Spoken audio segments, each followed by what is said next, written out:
Hello guys, তো দেখতে পাচ্ছ আমরা তিনজনে এক জায়গায় গিয়েছিলাম। তো আমাদের গাড়িতে হঠাৎ করে একটা সমস্যা দেখা দিচ্ছে, বুঝতে পারছি না কি হলো। দেখো গাড়ি দেখো, এই কাঁটাটা নিচে আসছে না। টোটাল এই কাঁটাটা এরকম ফুল দেখাচ্ছে সারাক্ষণ, ঠিক আছে, কাঁটাটা কমছে না একদম। আর একটা প্রবলেম দেখাচ্ছি, দেখো গাইস, ডিকিটা খুলতে হবে। গাড়িটা কি হলো বুঝতে পারছি না। এটা এটা পুরো এখন ওপর পর্যন্ত পানি উঠে এসছে মনে হচ্ছে, লাল কালার কি দেখতে পাচ্ছ গাইস, কি পানি উঠে এসছে মনে হচ্ছে। এটা নিচে নামছে না এটা।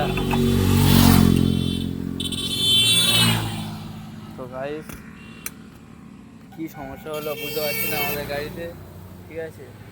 তোমরা যদি জানো তো কমেন্ট করো কি সমস্যা হয়েছে গাড়িতে, প্লিজ গাইস কমেন্ট করো।